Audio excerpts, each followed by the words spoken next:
Sandeep BK ಸರ್ಕಾರದ ಅಧೀನ ಕಾರ್ಯದರ್ಶಿ ಸಿಬ್ಬಂದಿ ಮತ್ತು ಆಡಳಿತ ಸುಧಾರಣಾ ಇಲಾಖೆ ರಾಜಕೀಯ ಅಂತ ಬರೆದವ್ರೆ. ಏನಂದರೆ ಈವರೆಗೆ ಸರ್ಕಾರದ ಅಪರ ಮುಖ್ಯ ಕಾರ್ಯದರ್ಶಿ ಆರ್ಥಿಕ ಇಲಾಖೆ ವಿಧಾನಸೌಧ ಇವರು ಬರೆದಿರುವಂಥದ್ದು. ಮಾಹಿತಿಗಾಗಿ IN ಡಿಸೋಜ ಮಾನ್ಯ ಶಾಸಕರು ಕರ್ನಾಟಕ ವಿಧಾನ ಪರಿಷತ್ತು ಇಲ್ಲಿ room number 3rd block legislative house Bengaluru ಅಂತ ಬರೆದಿದ್ದಾರೆ. ಈ ಎಲ್ಲ ಮಾಹಿತಿ ಸಹ ನೀವು ನೋಡ್ತಾ ಇದ್ದೀರಾ. ಯಾವುದೇ ರೀತಿಯಂಥ ಕನ್ಫ್ಯೂಸ್ ಇದ್ದರೆ ದಯವಿಟ್ಟು ನೀವು ಕೇಳ್ಬೋದು. ಇಲ್ಲಿ ಯಾವುದೇ ರೀತಿಯಂಥ ಕನ್ಫ್ಯೂಷನ್ ಮಾಡ್ಕೊಳ್ಳುವಂಥ ಅವಶ್ಯಕತೆ ಇಲ್ಲ. ಕರ್ನಾಟಕ ರಾಜ್ಯ ನಿವೃತ್ತ ನೌಕರರಿಗೆ ಸಿಹಿ ಸುದ್ದಿ ಇದೆ. 2022ರಿಂದ 24ರ ಅವಧಿಯಲ್ಲಿ ನಿವೃತ್ತರಾದ ನೌಕರರಿಗೆ 7ನೇ ವೇತನ ಆಯೋಗ ನೀಡಬೇಕು ಅಂತ ಕರ್ನಾಟಕ ರಾಜ್ಯ ನಿವೃತ್ತ ಸರ್ಕಾರಿ ನೌಕರರ ಸಂಘ ಪಟ್ಟು ಹಿಡಿದಿತ್ತು. ಆ ಒಂದು ಪಟ್ಟು ಹಿಡಿದಾಗ ರಾಜ್ಯ ಸರ್ಕಾರ ಅದಕ್ಕೆ ಸಂಬಂಧಿಸಿದಂತೆ ಈಗ ಅಧಿಕೃತ ಆದೇಶ ಜಾರಿ ತರ್ತಾ ಇದೆ. ಹಾಗಾಗಿ ಅದಕ್ಕೆ ಸಂಬಂಧಿಸಿದಂಥ ಎಲ್ಲ ಒಂದು ಮಾಹಿತಿ ಇಲ್ಲಿ ನೀವು ನೋಡ್ತಾ ಇದ್ದೀರಾ. ಕರ್ನಾಟಕ ಸರ್ಕಾರದಿಂದ ಈ ಒಂದು ಮಾಹಿತಿ ಬಿಡುಗಡೆ ಮಾಡಿದ್ದಾರೆ. ಹಾಗಾಗಿ ಇದರ ಒಂದು ಪತ್ರ ಸಹ ಇಲ್ಲಿ ನೀವು ಅಧಿಕೃತವಾದಂಥ ಪತ್ರ ನೋಡ್ತಾ ಇದ್ದೀರಾ ಸರ್ಕಾರದಿಂದ.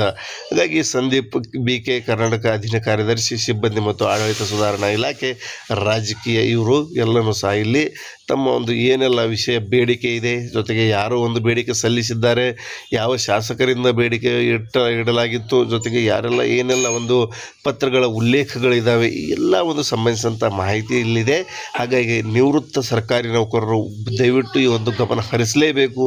7ನೇ ವೇತನ ಆಯೋಗದ ಪರಿಷ್ಕೃತ ವೇತನ ಶ್ರೇಣಿಯಲ್ಲಿ ಯಾರೆಲ್ಲ ನಿವೃತ್ತರಾಗ್ತಾ ಇದ್ದಾರೆ ಅವರಿಗೆ ಸಹ ಇದೊಂದು ಹೆಲ್ಪ್ ಆಗಲಿದೆ. ಯಾಕಂದರೆ 6ನೇ ವೇತನ ಆಯೋಗದ ಅಡಿಯಲ್ಲಿರುವಂಥದ್ದು ಎಲ್ಲ ಒಂದು ಬೇರೆ ಬೇರೆ ಡಿಫ್ರೆಂಟ್ ಆದಂಥ ಗಳಿಕೆ ರಜೆ ನಗದೀಕರಣ ಆಗಿರ್ಬೋದು, ಪರಿವರ್ತಿತ ಪಿಂಚಣಿ ಆಗಿರ್ಬೋದು, ಮರಣ ಮತ್ತು ನಿವೃತ್ತಿ ಉಪದಾನ ಆಗಿರ್ಬೋದು, ಮಗದೊಂದು ಎಲ್ಲ ಒಂದು ಡಿಫ್ರೆಂಟ್ ಆಗಿರುವಂಥ ಪೇ ಸ್ಕೇಲ್ ಆಗಿರೋದರಿಂದಾಗಿ ಆ ಒಂದು ಪೇ ಸ್ಕೇಲನ್ನು ತೆಗೆದುಹಾಕಿ ಈಗ ಹೊಸದಾಗಿ ಕರ್ನಾಟಕ ರಾಜ್ಯದಲ್ಲಿ ಜಾರಿಯಾಗಿರುವಂಥ 7ನೇ ವೇತನ ಆಯೋಗದ ಅಡಿಯಲ್ಲಿ ಎಲ್ಲ ಸೌಲಭ್ಯ ರಾಜ್ಯ ಸರ್ಕಾರ ನೀಡಬೇಕು ಅಂತ ಕರ್ನಾಟಕ ರಾಜ್ಯ ನಿವೃತ್ತ ಸರ್ಕಾರಿ ನೌಕರರ ಸಂಘ ಪಟ್ಟು ಹಿಡಿದಿತ್ತು. ಅದಕ್ಕೆ ಸಂಬಂಧಿಸಿದಂತೆ ಈ ಒಂದು ಆದೇಶ ನೀವು ಸಹ ನೋಡ್ತಾ ಇದ್ದೀರಾ. ದಯವಿಟ್ಟು ಮಾಹಿತಿಯನ್ನು ನಿಮಗೆ ಇಷ್ಟ ಆಗಿದರೆ ಲೈಕ್ ಮಾಡೋದನ್ನು ಮರಿಬೇಡಿ. ಹಾಗೆ ಮಾಹಿತಿಯನ್ನು ಶೇರ್ ಮಾಡಿ, ಚಾನಲ್ಗೆ ಸಬ್ಸ್ಕ್ರೈಬ್ ಮಾಡ್ಕೊಳ್ಳಿ. ಆತ್ಮೀಯ ಕರ್ನಾಟಕ ರಾಜ್ಯ ಸರ್ಕಾರಿ ನೌಕರರೇ, ಮಹತ್ವದ ಮಾಹಿತಿಗೆ ಸ್ವಾಗತ ಸುಸ್ವಾಗತ. ವಿಷಯ ಬಂದುಬಿಟ್ಟು ದಿನಾಂಕ 1/7/2022ರಿಂದ 31/7/2024 ಅವಧಿಯಲ್ಲಿ ನಿವೃತ್ತರಾದ ನೌಕರರಿಗೆ 7ನೇ ವೇತನ ಪರಿಷ್ಕೃತ ವೇತನ ಶ್ರೇಣಿಯಲ್ಲಿ ಮರಣ ಮತ್ತು ನಿವೃತ್ತ ಉಪದಾನ, ಪರಿವರ್ತಿತ ಪಿಂಚಣಿ ಮತ್ತು ನಂತರದ ಗಳಿಕೆ ರಜೆ ನಗದೀಕರಣ ಸೌಲಭ್ಯ ವ್ಯತ್ಯಾಸದ ಬಗ್ಗೆ ಅವರಿಗೆ ಪಾವತಿಸಬೇಕಾದ ಮೊತ್ತವನ್ನು ನೀಡುವ ಕುರಿತು. ದಯವಿಟ್ಟು ಕನ್ಫ್ಯೂಸ್ ಮಾಡ್ಕೋಬೇಡಿ. 7ನೇ ವೇತನ ಆಯೋಗದ ಬಗ್ಗೆ ಮಾಹಿತಿ ಇದೆ. ಏನಂದರೆ 2022ರಿಂದ 24ರ ಅವಧಿಯಲ್ಲಿ ಯಾರೆಲ್ಲ ರಿಟೈರ್ಡ್ ಆಗಿರ್ತಾರೆ, ನಿವೃತ್ತರಾಗಿರ್ತಾರೆ, ಅವರಿಗೆ 7ನೇ ವೇತನ ಪರಿಷ್ಕೃತ ಶ್ರೇಣಿಯಲ್ಲಿ ಮರಣ ಮತ್ತು ನಿವೃತ್ತ ಉಪದಾನ, ಪರಿವರ್ತಿತ ಪಿಂಚಣಿ ಜೊತೆಗೆ ಗಳಿಕೆ ರಜೆ ನಗದೀಕರಣ ಸೌಲಭ್ಯ ವ್ಯತ್ಯಾಸದ ಬಗ್ಗೆ ಅವರಿಗೆ ಒಂದು ಪಾವತಿಸಬೇಕಾದ ಮೊತ್ತವನ್ನು ನೀಡುವ ಕುರಿತು ಮಾಹಿತಿ ಇದೆ. ದಯವಿಟ್ಟು ಮಾಹಿತಿಯನ್ನು ಸ್ಕ್ರೀನ್ಶಾಟ್ ತೆಗೆದುಕೊಳ್ಳಿ. ಯಾವುದೇ ರೀತಿಯಂಥ ಇಲ್ಲಿ ಗಲಿಬಿಲಿ ಬೇಡ. ನಿಮಗೆ ಯಾವುದೇ ರೀತಿಯಂಥ ಇಲ್ಲಿ ಯಾವುದೇ ರೀತಿಯಂಥ ನಿಮಗೆ ಒಂದು ತೊಂದರೆಗಳು, ಅಡೆತಡೆಗಳು ಬೇಡ. ಏಕೆಂದರೆ ಬಹಳ ಇಂಪಾರ್ಟೆಂಟ್ ಆಗಿರುವಂಥ ಮಾಹಿತಿ ಇದೆ. ಯಾರೆಲ್ಲ ನಿವೃತ್ತರಾಗ್ತಾ ಇದ್ದಾರೆ, ಇನ್ನು ಮುಂದೆ ಆಗ್ತಾರೆ, ಜೊತೆಗೆ 2022ರಲ್ಲಿ ಯಾರೆಲ್ಲ ಆಗಿದ್ದಾರೆ ಮತ್ತು 2022, 23 ಆಗಿರ್ಬೋದು, 24 ಆಗಿರ್ಬೋದು, 25 ಆಗಿರ್ಬೋದು, ಅಥವಾ ಈಗ ಪ್ರಸ್ತುತ ಸಾಲಿನ 26 ಆಗಿರ್ಬೋದು, ಈ ಎಲ್ಲ ಸಾಲಿನಲ್ಲಿ ಯಾರೆಲ್ಲ ಒಂದು ನಿವೃತ್ತರಾಗಿರ್ತಾರೆ ಅವರಿಗೆ ಗಳಿಕೆ ರಜೆ ಆಗಿರಬಹುದು, ಜೊತೆಗೆ ಉಪದಾನ, ಜೊತೆಗೆ ಯಾವೆಲ್ಲ ಒಂದು ಸೌಲಭ್ಯಗಳು ವೇತನ ಶ್ರೇಣಿಗಳಾಗಿರ್ಬೋದು, ಯಾವ ರೀತಿಯಾದಂಥ 7ನೇ ವೇತನ ಆಯೋಗದ ಅಡಿಯಲ್ಲಿ ಒಂದು ಅಪ್ಗ್ರೇಡ್ ಮಾಡಿ ನೀಡಲಾಗ್ತಾ ಇದೆ. ಅದಕ್ಕೆ ಸಂಬಂಧಿಸಿದಂತೆ ಕರ್ನಾಟಕ ರಾಜ್ಯ ಸರ್ಕಾರದಿಂದ ಮಹತ್ವದ ಒಂದು ಆದೇಶ ನೀಡಿದೆ. ಆ ಒಂದು ಮಹತ್ವದ ಆದೇಶದ ಬಗ್ಗೆ ನಿಮಗೆ ಸಂಪೂರ್ಣವಾಗಿ ತಿಳಿಸ್ತೀನಿ. ನೀವು ಸಂಪೂರ್ಣವಾದಂಥ ಮಾಹಿತಿಯನ್ನು ತಿಳಿದುಕೊಳ್ಳಿ. ಮಾಹಿತಿಯ ಪ್ರತಿಯ ಒಂದು ಲಿಂಕು PDF ನಿಮಗೆ ಈ ಒಂದು ವಿಡಿಯೋದ ಡಿಸ್ಕ್ರಿಪ್ಷನ್ನಲ್ಲಿ ಇರುತ್ತೆ. ದಯವಿಟ್ಟು ಪಡೆದುಕೊಳ್ಳಿ. ಜೊತೆಗೆ ಈ ಮಾಹಿತಿಯನ್ನು ಸೇವ್ ಮಾಡ್ಕೊಳ್ಳಿ ಮತ್ತು ಶೇರ್ ಮಾಡಿ, ಸಬ್ಸ್ಕ್ರೈಬ್ ಮಾಡಿ ಚಾನಲ್ಗೆ ಮತ್ತು ಲೈಕ್ ಮಾಡ್ತಾ ಇರಿ. ನೋಡ್ತಾ ಇದ್ದೀರಾ ಕರ್ನಾಟಕ ಸರ್ಕಾರ ಸಂಖ್ಯೆ ಬಂದ್ಬಿಟ್ಟು ಇಲ್ಲಿ ನೋಡ್ತಾ ಇದ್ದೀರಾ. ಜೊತೆಗೆ ಕರ್ನಾಟಕ ಸರ್ಕಾರದ ಸಚಿವಾಲಯ ಬಹುಮಹಡಿ ಕಟ್ಟಡ ಡಾಕ್ಟರ್ BR ಅಂಬೇಡ್ಕರ್ ಇಲ್ಲಿ ಬೆಂಗಳೂರು ದಿನಾಂಕ 16/3/2023 ಮಾಹಿತಿಯನ್ನು ನೀವು ನೋಡ್ತಾ ಇದ್ದೀರಾ. ಅಧಿಕೃತವಾದಂಥ ಅನಧಿಕೃತ ಟಿಪ್ಪಣಿ ಅಂತ ಬರೆದಿದ್ದಾನೆ. ಒಂದು ಅನಧಿಕೃತ ಟಿಪ್ಪಣಿ ಅಂದರೆ ಇಲ್ಲಿ ವಿಷಯ ಬಂದ್ಬಿಟ್ಟು ಒಂದು ದಿನಾಂಕ 1/7/2022ರಿಂದ 31/7/2024 ಅವಧಿಯಲ್ಲಿ ನಿವೃತ್ತರಾದ ನೌಕರರಿಗೆ 7ನೇ ಪರಿಷ್ಕೃತ ವೇತನ ಶ್ರೇಣಿಯಲ್ಲಿ ಮರಣ ಮತ್ತು ನಿವೃತ್ತ ಉಪದಾನ, ಪರಿವರ್ತ ಪಿಂಚಣಿ ಜೊತೆಗೆ ನಿವೃತ್ತ ನಂತರದ ಗಳಿಕೆ ರಜೆ ನಗದೀಕರಣ ಸೌಲಭ್ಯ ವ್ಯತ್ಯಾಸದ ಬಗ್ಗೆ ಅವರಿಗೆ ಪಾವತಿಸಬೇಕಾದ ಮೊತ್ತವನ್ನು ನೀಡುವ ಕುರಿತು. ಇಲ್ಲಿ ಒಟ್ಟಾರೆಯಾಗಿ ಹೇಳಬೇಕಾದ್ರೆ ದಯವಿಟ್ಟು ಕನ್ಫ್ಯೂಸ್ ಮಾಡ್ಕೋಬೇಡಿ, ಯಾವುದೇ ರೀತಿಯಿಂದ ಕನ್ಫ್ಯೂಸ್ ಮಾಡೋದು ಬೇಡ. ದಯವಿಟ್ಟು ನೀವು ಕಮೆಂಟ್ಸಲ್ಲಿ ನಿಮ್ಮ ಒಂದು ಏನಾದರೂ ನಿಮ್ಮ ಒಂದು ಪ್ರಶ್ನೆಗಳಿದ್ದರೆ ದಯವಿಟ್ಟು ನೀವು ಕೇಳಬಹುದು. ಏನಿದೆ ಅಂದರೆ ಈ ಒಂದು ವಿಷಯ ಪರ್ಟಿಕ್ಯುಲರ್ ಆಗಿ ನಾವು ಹೇಳೋದಾದರೆ 7ನೇ ವೇತನ ಆಯೋಗದ ಅಡಿಯಲ್ಲಿ, ಯಾಕಂದರೆ ರಾಜ್ಯದಲ್ಲಿ 7ನೇ ವೇತನ ಆಯೋಗ ಜಾರಿಗೆ ಬಂದಿದೆ. ಹಾಗಾಗಿ ಇನ್ನು ಮುಂದೆ ಅಥವಾ 2022ರಿಂದ 24 ಅವಧಿಯಲ್ಲಿ ಆ ಪೀರಿಯಡಲ್ಲಿ ಯಾರೆಲ್ಲ ಒಂದು ನಿವೃತ್ತರಾಗಿರ್ತಾರೆ ಅವರಿಗೆ ಇಲ್ಲಿ 7ನೇ ವೇತನ ಪರಿಷ್ಕೃತ ವೇತನ ಆಯೋಗದ ಅಡಿಯಲ್ಲಿ ಸೌಲಭ್ಯಗಳು ನೀಡುವ ಬಗ್ಗೆ, ಅರ್ಥ ಆಯ್ತಾ? 7ನೇ ವೇತನ ಆಯೋಗದ ಅಡಿಯಲ್ಲಿ ಅವರಿಗೆ ಒಂದು ಸೌಲಭ್ಯಗಳು ನೀಡುವ ಕುರಿತು ಮಾಹಿತಿ ಇದೆ. 7ನೇ ವೇತನ ಆಯೋಗದ ಅಡಿಯಲ್ಲಿ ಮೊದಲೆಲ್ಲ 6ನೇ ವೇತನ ಇತ್ತು. ಹಾಗಾಗಿ 7ನೇ ವೇತನ ಜಾರಿಯಾಗಿತ್ತು. 7ನೇ ವೇತನ ಆಯೋಗದ ಸೌಲಭ್ಯಗಳು ಎಲ್ಲರಿಗೂ ಸಿಗಬೇಕು ಅಂತ ಒಂದು ಇದು ಮಾಡ್ತಾಯಿದ್ರು. ಹಾಗಾಗಿ ಕರ್ನಾಟಕ ರಾಜ್ಯ ಸರ್ಕಾರ 2022ರಿಂದ ಮೇಲ್ಪಟ್ಟವರಿಗೆಲ್ಲರಿಗೂ ಸಹ 7ನೇ ವೇತನ ಆಯೋಗದ ಅಡಿಯಲ್ಲಿ ಪಿಂಚಣಿ ಆಗಿರಬಹುದು, ಪರಿವರ್ತಿತ ಪಿಂಚಣಿ ಜೊತೆಗೆ ನಿವೃತ್ತಿ ನಂತರದ ಗಳಿಕೆ ರಜೆ ನಗದೀಕರಣ, ಮರಣ ಮತ್ತು ನಿವೃತ್ತಿ ಉಪದಾನ ಆಗಿರ್ಬೋದು, ಇತರೆ ಸೌಲಭ್ಯಗಳನ್ನು 7ನೇ ವೇತನ ಆಯೋಗದ ಅಡಿಯಲ್ಲಿ ಅಪ್ಗ್ರೇಡ್ ಮಾಡಿ ಕೊಡುವ ಬಗ್ಗೆ ಇಲ್ಲಿ ಮಾಹಿತಿ ಇದೆ. ಅದಕ್ಕೆ ಸಂಬಂಧಿಸಿದಂತೆ ಇದು ಅಧಿಕೃತ ಅಂತ ಆದೇಶವಾಗಿದೆ. ದಯವಿಟ್ಟು ಕನ್ಫ್ಯೂಸ್ ಮಾಡ್ಕೋಬೇಡಿ. ಉಲ್ಲೇಖ ಬಂದ್ಬಿಟ್ಟು ಮೊನ್ನೆ ವಿಧಾನ ಪರಿಷತ್ತಿನ ಸದಸ್ಯರಾದ ಶ್ರೀ ಅಯನ್ ಡಿಸೋಜಾ ಅವರ ಪತ್ರ ದಿನಾಂಕ 27/6/2025 ನೀಡಲಾಗಿತ್ತು. ಅದರ ಬಗ್ಗೆ ಒಂದು ಮೇಲ್ಕಂಡ ವಿಷಯಕ್ಕೆ ಸಂಬಂಧಿಸಿದಂತೆ ಉಲ್ಲೇಖಿತ ಪತ್ರದಲ್ಲಿ ಕರ್ನಾಟಕ ನಿವೃತ್ತ ನೌಕರರ ವೇದಿಕೆ ಕೇಂದ್ರ ಸಮಿತಿ ಬೆಂಗಳೂರು ದಿನಾಂಕ 1/7/2022ರಿಂದ 31/7/2024 ಅವಧಿಯಲ್ಲಿ ನಿವೃತ್ತರಾದ ನೌಕರರಿಗೆ 7ನೇ ವೇತನ ಶ್ರೇಣಿಯಲ್ಲಿ ಮರಣ ಮತ್ತು ನಿವೃತ್ತ ಉಪದಾನ, ಪರಿವರ್ತಿತ ಪಿಂಚಣಿ, ನಿವೃತ್ತ ನಂತರದ ಗಳಿಕೆ ರಜೆ ನಗದೀಕರಣ ಸೌಲಭ್ಯ ವ್ಯತ್ಯಾಸದ ಬಗ್ಗೆ ಅವರ ಪಾವತಿಸಬೇಕಾದ ಮೊತ್ತದ ನೀಡಿದ ಕುರಿತು ಪರಿಶೀಲಿಸಿ ಈ ವರ್ಷದ ಬಜೆಟ್ ಅವಧಿಯಲ್ಲಿ ಅಧಿವೇಶನದ ಸಂದರ್ಭದಲ್ಲಿ ವ್ಯತ್ಯಾಸದ ಮೊತ್ತವನ್ನು ನೀಡುವಂತೆ ಕೋರಿದ್ದು, ಸದರಿ ವಿಷಯವು ತಮ್ಮ ಎಲ್ಲ ಇಲಾಖೆ ವ್ಯಾಪ್ತಿಗೆ ಸಂಬಂಧಪಟ್ಟಿರುವುದರಿಂದ ಉಲ್ಲೇಖಿತ ಪತ್ರವನ್ನು ಇದರೊಂದಿಗೆ ಲಗತ್ತಿಸಿ ತಮಗೆ ಕಳಿಸಲಾಗುತ್ತದೆ ಅಂತ ಇಲ್ಲಿ ಹೇಳ್ತಾ ಇದ್ದಾರೆ. ನೋಡ್ತಾ ಇದ್ದೀರಲ್ಲ, ವಿಷಯದ ಒಂದು ಡೆಪ್ತ್ ತಿಳ್ಕೊತಾ ಇದ್ದೀರಾ ನೀವು ಯಾವ ರೀತಿಯಾಗಿ ಇಲ್ಲಿ ನಿವೃತ್ತ ನೌಕರ ಕರ್ನಾಟಕ ರಾಜ್ಯ ಕರ್ನಾಟಕ ನಿವೃತ್ತ ಸರ್ಕಾರಿ ನೌಕರರ ವೇದಿಕೆ ಕೇಂದ್ರ ಸಮಿತಿ ಬೆಂಗಳೂರು ಒಂದು ಪತ್ರ ಬರೆದಿತ್ತು. ಆ ಪತ್ರ ಏನಂದರೆ 7ನೇ ವೇತನ ಆಯೋಗದ ಅಡಿಯಲ್ಲಿ ನೀವು ನೀಡಬೇಕು. ಹಾಗಾಗಿ ಇಲ್ಲಿ ಮಾನ್ಯ ವಿಧಾನ ಪರಿಷತ್ತಿನ ಸದಸ್ಯರಾದ ಶ್ರೀ ಅಯನ್ ಡಿಸೋಜಾ ರವರ ಪತ್ರ ದಿನಾಂಕ ಸಹ ನೀವು ನೋಡ್ತಾ ಇದ್ದೀರಾ. ಹಾಗಾಗಿ ಎಲ್ಲ ಒಂದು ವಿಷಯವನ್ನು ಮನಗಂಡಂಥ ಸರ್ಕಾರ ಈ ಸದರಿ ವಿಷಯವು ತಮ್ಮ ಎಲ್ಲ ಇಲಾಖೆ ವ್ಯಾಪ್ತಿಗೆ ಸಂಬಂಧಪಟ್ಟಿರುವುದರಿಂದ ಉಲ್ಲೇಖಿತ ಪತ್ರವನ್ನು ಇದರೊಂದಿಗೆ ಲಗತ್ತಿಸಿ ತಮಗೆ ಕಳಿಸಲಾಗುತ್ತದೆ ಅಂತ ಹೇಳ್ತಾ ಇದ್ದಾರೆ. ಈ ವ್ಯತ್ಯಾಸದ ಮೊತ್ತವನ್ನು ನೀಡುವಂತೆ ಕೋರಿದ್ದು ಈಗ ಈ ಸದರಿ ಒಂದು ಮಾಹಿತಿಯನ್ನು ರಾಜ್ಯ ಸರ್ಕಾರ ಈಗ ಒಂದು ಪರಿಗಣನೆಗೆ ತೆಗೆದುಕೊಂಡು ಅವರಿಗೆ ಈಗ ಈ ಸೌಲಭ್ಯಗಳು ನೀಡೋದಕ್ಕೆ ಮುಂದಾಗ್ತಾ ಇದೆ. ಹಾಗಾಗಿ ಅದರ ಒಂದು ಅಧಿಕೃತ ಪತ್ರ ಇಲ್ಲಿ ಲಗತ್ತಿಸಲಾಗಿದೆ. ನೋಡ್ತಾ ಇದ್ದೀರಾ, ಸಂದೀಪ್ BK ಸರ್ಕಾರದ ಅಧೀನ ಕಾರ್ಯದರ್ಶಿ ಸಿಬ್ಬಂದಿ ಮತ್ತು ಆಡಳಿತ ಸುಧಾರಣಾ ಇಲಾಖೆ ರಾಜಕೀಯ ಅಂತ ಬರೆದವ್ರೆ. ಏನಂದರೆ ಇವರಿಗೆ ಸರ್ಕಾರದ ಅಪರ ಮುಖ್ಯ ಕಾರ್ಯದರ್ಶಿ ಆರ್ಥಿಕ ಇಲಾಖೆ ವಿಧಾನಸೌಧ ಇವರು ಬರೆದಿರುವಂಥದ್ದು.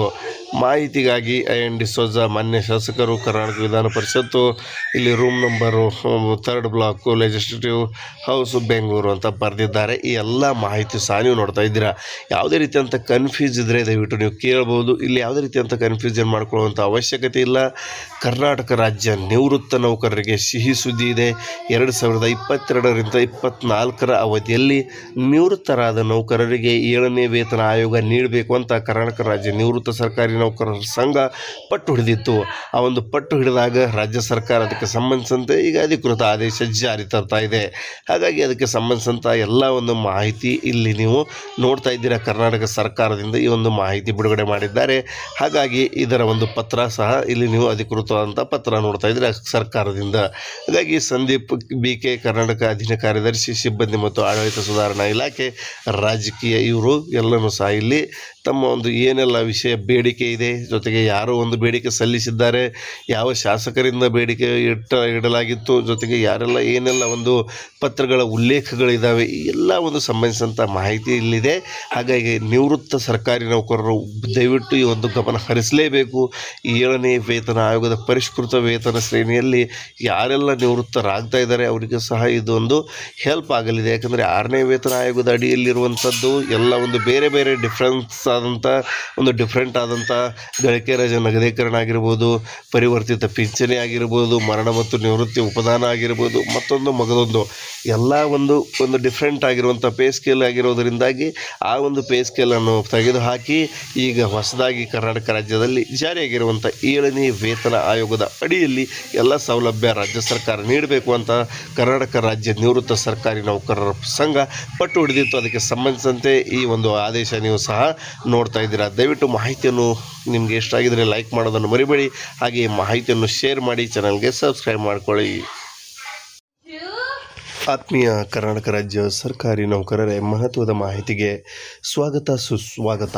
ವಿಷಯ ಬಂದುಬಿಟ್ಟು ದಿನಾಂಕ 1/7/2022ರಿಂದ 31/7/2024 ಅವಧಿಯಲ್ಲಿ ನಿವೃತ್ತರಾದ ನೌಕರರಿಗೆ 7ನೇ ವೇತನ ಪರಿಷ್ಕೃತ ವೇತನ ಶ್ರೇಣಿಯಲ್ಲಿ ಮರಣ ಮತ್ತು ನಿವೃತ್ತ ಉಪದಾನ, ಪರಿವರ್ತಿತ ಪಿಂಚಣಿ ಮತ್ತು ನಂತರದ ಗಳಿಕೆ ರಜೆ ನಗದೀಕರಣ ಸೌಲಭ್ಯ ವ್ಯತ್ಯಾಸದ ಬಗ್ಗೆ ಅವರಿಗೆ ಪಾವತಿಸಬೇಕಾದ ಮೊತ್ತವನ್ನು ನೀಡುವ ಕುರಿತು. ದಯವಿಟ್ಟು ಕನ್ಫ್ಯೂಸ್ ಮಾಡ್ಕೋಬೇಡಿ. 7ನೇ ವೇತನ ಆಯೋಗದ ಬಗ್ಗೆ ಮಾಹಿತಿ ಇದೆ.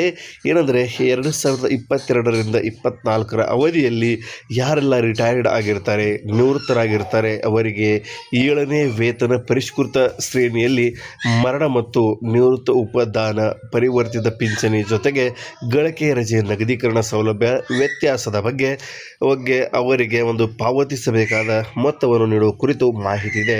ದಯವಿಟ್ಟು ಮಾಹಿತಿಯನ್ನು ಸ್ಕ್ರೀನ್ಶಾಟ್ ತೆಗೆದುಕೊಳ್ಳಿ. ಯಾವುದೇ ರೀತಿಯಂಥ ಇಲ್ಲಿ ಗಲಿಬಿಲಿ ಬೇಡ. ನಿಮಗೆ ಯಾವುದೇ ರೀತಿಯಂಥ ಇಲ್ಲಿ ಯಾವುದೇ ರೀತಿಯಂಥ ನಿಮಗೆ ಒಂದು ತೊಂದರೆಗಳು, ಅಡೆತಡೆಗಳು ಬೇಡ. ಏಕೆಂದರೆ ಬಹಳ ಇಂಪಾರ್ಟೆಂಟ್ ಆಗಿರುವಂಥ ಮಾಹಿತಿ ಇದೆ. ಯಾರೆಲ್ಲ ನಿವೃತ್ತರಾಗ್ತಾ ಇದ್ದಾರೆ, ಇನ್ನು ಮುಂದೆ ಆಗ್ತಾರೆ, ಜೊತೆಗೆ 2022ರಲ್ಲಿ ಯಾರೆಲ್ಲ ಆಗಿದ್ದಾರೆ ಮತ್ತು 2022, 23 ಆಗಿರ್ಬೋದು, 24 ಆಗಿರ್ಬೋದು, 25 ಆಗಿರ್ಬೋದು, ಅಥವಾ ಈಗ ಪ್ರಸ್ತುತ ಸಾಲಿನ 26 ಆಗಿರ್ಬೋದು, ಈ ಎಲ್ಲ ಸಾಲಿನಲ್ಲಿ ಯಾರೆಲ್ಲ ಒಂದು ನಿವೃತ್ತರಾಗಿರ್ತಾರೆ ಅವರಿಗೆ ಗಳಿಕೆ ರಜೆ ಆಗಿರಬಹುದು, ಜೊತೆಗೆ ಉಪದಾನ, ಜೊತೆಗೆ ಯಾವೆಲ್ಲ ಒಂದು ಸೌಲಭ್ಯಗಳು ವೇತನ ಶ್ರೇಣಿಗಳಾಗಿರ್ಬೋದು, ಯಾವ ರೀತಿಯಾದಂಥ 7ನೇ ವೇತನ ಆಯೋಗದ ಅಡಿಯಲ್ಲಿ ಒಂದು ಅಪ್ಗ್ರೇಡ್ ಮಾಡಿ ನೀಡಲಾಗ್ತಾ ಇದೆ. ಅದಕ್ಕೆ ಸಂಬಂಧಿಸಿದಂತೆ ಕರ್ನಾಟಕ ರಾಜ್ಯ ಸರ್ಕಾರದಿಂದ ಮಹತ್ವದ ಒಂದು ಆದೇಶ ನೀಡಿದೆ. ಆ ಒಂದು ಮಹತ್ವದ ಆದೇಶದ ಬಗ್ಗೆ ನಿಮಗೆ ಸಂಪೂರ್ಣವಾಗಿ ತಿಳಿಸ್ತೀನಿ. ನೀವು ಸಂಪೂರ್ಣವಾದಂಥ ಈ ಒಂದು ಮಾಹಿತಿಯನ್ನು ತಿಳಿದುಕೊಳ್ಳಿ. ಮಾಹಿತಿಯ ಪ್ರತಿಯ ಒಂದು ಲಿಂಕು PDF ನಿಮಗೆ ಈ ಒಂದು ವಿಡಿಯೋದ ಡಿಸ್ಕ್ರಿಪ್ಷನ್ನಲ್ಲಿ ಇರುತ್ತೆ. ದಯವಿಟ್ಟು ಪಡೆದುಕೊಳ್ಳಿ. ಜೊತೆಗೆ ಈ ಮಾಹಿತಿಯನ್ನು ಸೇವ್ ಮಾಡ್ಕೊಳ್ಳಿ ಮತ್ತು ಶೇರ್ ಮಾಡಿ, ಸಬ್ಸ್ಕ್ರೈಬ್ ಮಾಡಿ ಚಾನಲ್ಗೆ ಮತ್ತು ಲೈಕ್ ಮಾಡ್ತಾ ಇರಿ. ನೋಡ್ತಾ ಇದ್ದೀರಾ ಕರ್ನಾಟಕ ಸರ್ಕಾರ ಸಂಖ್ಯೆ ಬಂದ್ಬಿಟ್ಟು ಇಲ್ಲಿ ನೋಡ್ತಾ ಇದ್ದೀರಾ. ಜೊತೆಗೆ ಕರ್ನಾಟಕ ಸರ್ಕಾರದ ಸಚಿವಾಲಯ ಬಹುಮಹಡಿ ಕಟ್ಟಡ ಡಾಕ್ಟರ್ BR ಅಂಬೇಡ್ಕರ್ ಇಲ್ಲಿ ಬೆಂಗಳೂರು ದಿನಾಂಕ 16/3/2023 ಮಾಹಿತಿಯನ್ನು ನೀವು ನೋಡ್ತಾ ಇದ್ದೀರಾ. ಅಧಿಕೃತವಾದಂಥ ಅನಧಿಕೃತ ಟಿಪ್ಪಣಿ ಅಂತ ಬರೆದಿದ್ದಾನೆ. ಒಂದು ಅನಧಿಕೃತ ಟಿಪ್ಪಣಿ ಅಂದರೆ ಇಲ್ಲಿ ವಿಷಯ ಬಂದ್ಬಿಟ್ಟು ಒಂದು ದಿನಾಂಕ 1/7/2022ರಿಂದ 31/7/2024 ಅವಧಿಯಲ್ಲಿ ನಿವೃತ್ತರಾದ ನೌಕರರಿಗೆ 7ನೇ ಪರಿಷ್ಕೃತ ವೇತನ ಶ್ರೇಣಿಯಲ್ಲಿ ಮರಣ ಮತ್ತು ನಿವೃತ್ತ ಉಪದಾನ, ಪರಿವರ್ತಿತ ಪಿಂಚಣಿ ಜೊತೆಗೆ ನಿವೃತ್ತ ನಂತರದ ಗಳಿಕೆ ರಜೆ ನಗದೀಕರಣ ಸೌಲಭ್ಯ ವ್ಯತ್ಯಾಸದ ಬಗ್ಗೆ ಅವರಿಗೆ ಪಾವತಿಸಬೇಕಾದ ಮೊತ್ತವನ್ನು ನೀಡುವ ಕುರಿತು. ಇಲ್ಲಿ ಒಟ್ಟಾರೆಯಾಗಿ ಹೇಳಬೇಕಾದ್ರೆ ದಯವಿಟ್ಟು ಕನ್ಫ್ಯೂಸ್ ಮಾಡ್ಕೋಬೇಡಿ. ಯಾವುದೇ ರೀತಿಯಿಂದ ಕನ್ಫ್ಯೂಸ್ ಮಾಡೋದು ಬೇಡ. ದಯವಿಟ್ಟು ನೀವು ಕಮೆಂಟ್ಸಲ್ಲಿ ನಿಮ್ಮ ಒಂದು ಏನಾದರೂ ನಿಮ್ಮ ಒಂದು ಪ್ರಶ್ನೆಗಳಿದ್ದರೆ ದಯವಿಟ್ಟು ನೀವು ಕೇಳಬಹುದು. ಏನಿದೆ ಅಂದರೆ ಈ ಒಂದು ವಿಷಯ ಪರ್ಟಿಕ್ಯುಲರ್ ಆಗಿ ನಾವು ಹೇಳೋದಾದರೆ 7ನೇ ವೇತನ ಆಯೋಗದ ಅಡಿಯಲ್ಲಿ, ಏಕೆಂದರೆ ರಾಜ್ಯದಲ್ಲಿ 7ನೇ ವೇತನ ಆಯೋಗ ಜಾರಿಗೆ ಬಂದಿದೆ.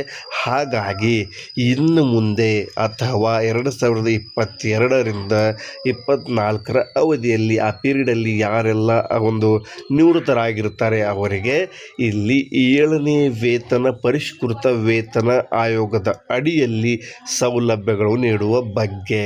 ಅರ್ಥ ಆಯ್ತಾ? 7ನೇ ವೇತನ ಆಯೋಗದ ಅಡಿಯಲ್ಲಿ ಅವರಿಗೆ ಒಂದು ಸೌಲಭ್ಯಗಳು ನೀಡುವ ಕುರಿತು ಮಾಹಿತಿ ಇದೆ.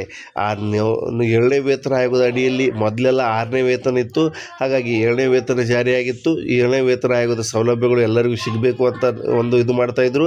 ಹಾಗಾಗಿ ಕರ್ನಾಟಕ ರಾಜ್ಯ ಸರ್ಕಾರ 2022ರಿಂದ ಮೇಲ್ಪಟ್ಟವರಿಗೆಲ್ಲರಿಗೂ ಸಹ 7ನೇ ವೇತನ ಆಯೋಗದ ಅಡಿಯಲ್ಲಿ ಪಿಂಚಣಿ ಆಗಿರಬಹುದು, ಪರಿವರ್ತಿತ ಪಿಂಚಣಿ ಜೊತೆಗೆ ನಿವೃತ್ತರಂಥದ್ದು ಗಳಿಕೆ ರಜೆ ನಗದೀಕರಣ, ಮರಣ ಮತ್ತು ನಿವೃತ್ತಿ ಉಪದಾನ ಆಗಿರ್ಬೋದು, ಇತರೆ ಸೌಲಭ್ಯಗಳನ್ನು 7ನೇ ವೇತನ ಆಯೋಗದ ಅಡಿಯಲ್ಲಿ ಅಪ್ಗ್ರೇಡ್ ಮಾಡಿ ಕೊಡುವ ಬಗ್ಗೆ ಇಲ್ಲಿ ಮಾಹಿತಿ ಇದೆ. ಅದಕ್ಕೆ ಸಂಬಂಧಿಸಿದಂತೆ ಇದು ಅಧಿಕೃತ ಅಂತ ಆದೇಶವಾಗಿದೆ. ದಯವಿಟ್ಟು ಕನ್ಫ್ಯೂಸ್ ಮಾಡ್ಕೋಬೇಡಿ. ಉಲ್ಲೇಖ ಬಂದ್ಬಿಟ್ಟು ಮೊನ್ನೆ ವಿಧಾನ ಪರಿಷತ್ತಿನ ಸದಸ್ಯರಾದ ಶ್ರೀ ಅಯನ್ ಡಿಸೋಜಾ ಅವರ ಪತ್ರ ದಿನಾಂಕ 27/6/2025 ನೀಡಲಾಗಿತ್ತು. ಅದರ ಬಗ್ಗೆ ಒಂದು ಮೇಲ್ಕಂಡ ವಿಷಯಕ್ಕೆ ಸಂಬಂಧಿಸಿದಂತೆ ಉಲ್ಲೇಖಿತ ಪತ್ರದಲ್ಲಿ ಕರ್ನಾಟಕ ನಿವೃತ್ತ ನೌಕರರ ವೇದಿಕೆ ಕೇಂದ್ರ ಸಮಿತಿ ಬೆಂಗಳೂರು ದಿನಾಂಕ 1/7/2022ರಿಂದ 31/7/2024 ಅವಧಿಯಲ್ಲಿ ನಿವೃತ್ತರಾದ ನೌಕರರಿಗೆ 7ನೇ ವೇತನ ಶ್ರೇಣಿಯಲ್ಲಿ ಮರಣ ಮತ್ತು ನಿವೃತ್ತ ಉಪದಾನ, ಪರಿವರ್ತಿತ ಪಿಂಚಣಿ, ನಿವೃತ್ತ ನಂತರದ ಗಳಿಕೆ ರಜೆ ನಗದೀಕರಣ ಸೌಲಭ್ಯ ವ್ಯತ್ಯಾಸದ ಬಗ್ಗೆ ಅವರ ಪಾವತಿಸಬೇಕಾದ ಮೊತ್ತದ ನೀಡಿದ ಕುರಿತು ಪರಿಶೀಲಿಸಿ ಈ ವರ್ಷದ ಬಜೆಟ್ ಅವಧಿಯಲ್ಲಿ ಅಧಿವೇಶನದ ಸಂದರ್ಭದಲ್ಲಿ ವ್ಯತ್ಯಾಸದ ಮೊತ್ತವನ್ನು ನೀಡುವಂತೆ ಕೋರಿದ್ದು, ಸದರಿ ವಿಷಯವು ತಮ್ಮ ಎಲ್ಲ ಇಲಾಖೆ ವ್ಯಾಪ್ತಿಗೆ ಸಂಬಂಧಪಟ್ಟಿರುವುದರಿಂದ ಉಲ್ಲೇಖಿತ ಪತ್ರವನ್ನು ಇದರೊಂದಿಗೆ ಲಗತ್ತಿಸಿ ತಮಗೆ ಕಳಿಸಲಾಗುತ್ತದೆ ಅಂತ ಇಲ್ಲಿ ಹೇಳ್ತಾ ಇದ್ದಾರೆ. ನೋಡ್ತಾ ಇದ್ದೀರಲ್ಲ, ವಿಷಯದ ಒಂದು ಡೆಪ್ತ್ ತಿಳ್ಕೊತಾ ಇದ್ದೀರಾ ನೀವು ಯಾವ ರೀತಿಯಾಗಿ ಇಲ್ಲಿ ನಿವೃತ್ತ ನೌಕರ ಕರ್ನಾಟಕ ನಿವೃತ್ತ ಸರ್ಕಾರಿ ನೌಕರರ ವೇದಿಕೆ ಕೇಂದ್ರ ಸಮಿತಿ ಬೆಂಗಳೂರು ಒಂದು ಪತ್ರ ಬರೆದಿತ್ತು. ಆ ಪತ್ರ ಏನಂದರೆ 7ನೇ ವೇತನ ಆಯೋಗದ ಅಡಿಯಲ್ಲಿ ನೀವು ನೀಡಬೇಕು. ಹಾಗಾಗಿ ಇಲ್ಲಿ ಮಾನ್ಯ ವಿಧಾನ ಪರಿಷತ್ತಿನ ಸದಸ್ಯರಾದ ಶ್ರೀ ಅಯನ್ ಡಿಸೋಜಾ ರವರ ಪತ್ರ ದಿನಾಂಕ ಸಹ ನೀವು ನೋಡ್ತಾ ಇದ್ದೀರಾ. ಹಾಗಾಗಿ ಎಲ್ಲ ಒಂದು ವಿಷಯವನ್ನು ಮನಗಂಡಂಥ ಸರ್ಕಾರ ಈ ಸದರಿ ವಿಷಯವು ತಮ್ಮ ಎಲ್ಲ ಇಲಾಖೆ ವ್ಯಾಪ್ತಿಗೆ ಸಂಬಂಧಪಟ್ಟಿರುವುದರಿಂದ ಉಲ್ಲೇಖಿತ ಪತ್ರವನ್ನು ಇದರೊಂದಿಗೆ ಲಗತ್ತಿಸಿ ತಮಗೆ ಕಳಿಸಲಾಗುತ್ತದೆ ಅಂತ ಹೇಳ್ತಾ ಇದ್ದಾರೆ. ಈ ವ್ಯತ್ಯಾಸದ ಮೊತ್ತವನ್ನು ನೀಡುವಂತೆ ಕೋರಿದ್ದು ಈಗ ಈ ಸದರಿ ಒಂದು ಮಾಹಿತಿಯನ್ನು ರಾಜ್ಯ ಸರ್ಕಾರ ಈಗ ಒಂದು ಪರಿಗಣನೆಗೆ ತೆಗೆದುಕೊಂಡು ಅವರಿಗೆ ಈಗ ಈ ಸೌಲಭ್ಯಗಳು ನೀಡೋದಕ್ಕೆ ಮುಂದಾಗ್ತಾ ಇದೆ. ಹಾಗಾಗಿ ಅದರ ಒಂದು ಅಧಿಕೃತ ಪತ್ರ ಇಲ್ಲಿ ಲಗತ್ತಿಸಲಾಗಿದೆ. ನೋಡ್ತಾ ಇದ್ದೀರಾ, ಸಂದೀಪ್ BK ಸರ್ಕಾರದ ಅಧೀನ ಕಾರ್ಯದರ್ಶಿ, ಸಿಬ್ಬಂದಿ ಮತ್ತು ಆಡಳಿತ ಸುಧಾರಣಾ ಇಲಾಖೆ, ರಾಜಕೀಯ